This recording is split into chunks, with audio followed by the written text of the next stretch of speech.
Everybody say? No. Are you ready? Very worshipful. Thank you. Brother Master of Ceremonies.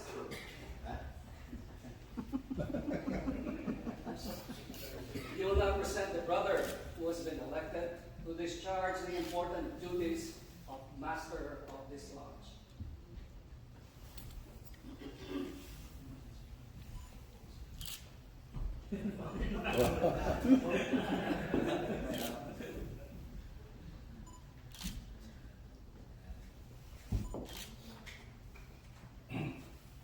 Worshipful sir, I take pleasure in presenting to you Brother Jaime Rosales, who has been duly elected to serve as Master of this Lodge. Is it known that Brother Rosales is well skilled in our ancient craft? Is he zealous in his regard for the interest of our order? And is he duly qualified to discharge the special duties of the Master's chair? He is well known of all this, worshipful sir. This certificate vouching for his proficiency as evidence that he is well skilled in our ancient craft. I found him to be of good morals, true and trusty, and as a lover of the fraternity. I doubt not that he will discharge his duties with fidelity and with honor.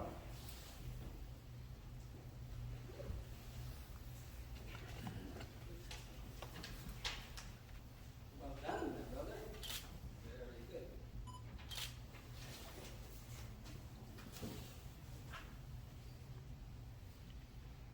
Worshipful sir, the brethren of this lodge repose in confidence in your integrity, in your zealous regard for the interests of Masonry, and in your ability to discharge the duties of the Master's chairs, have chosen you to occupy that honorable position during the ensuing year.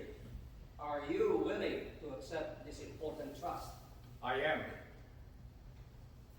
Then, my brother, I shall most cheerfully proceed to install you in the dignified and honorable position to which the suffrage of your brethren has called you.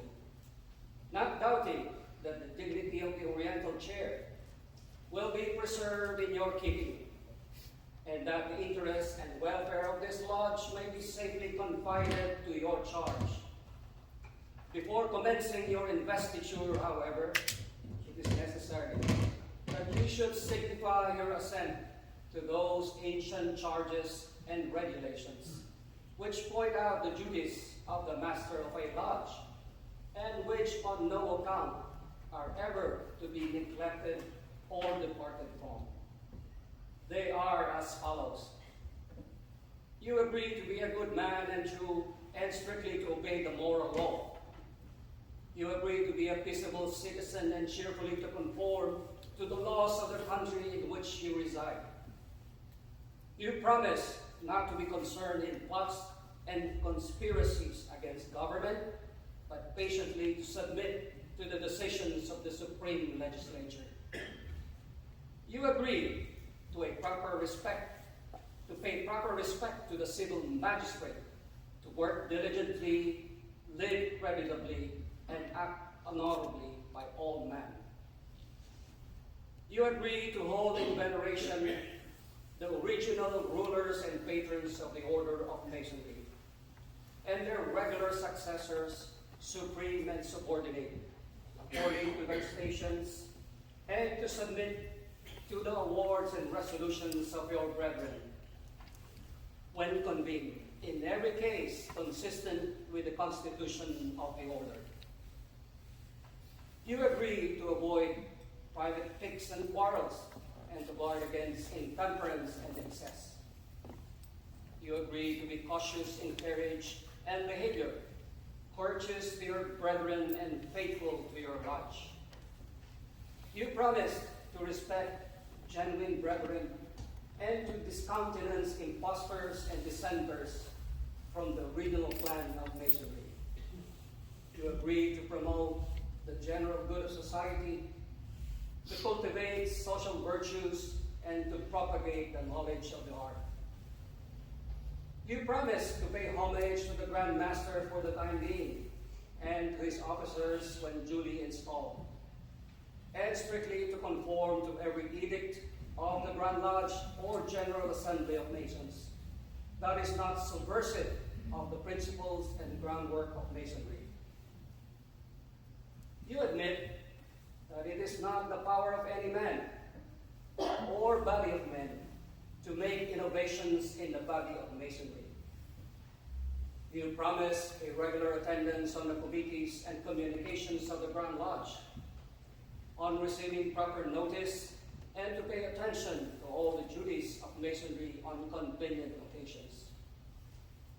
You admit that no new lodge should be formed without permission of the Grand Lodge, and that no countenance should be given to any irregular lodge or to any person clandestinely initiated therein, being contrary to the ancient charges of the order.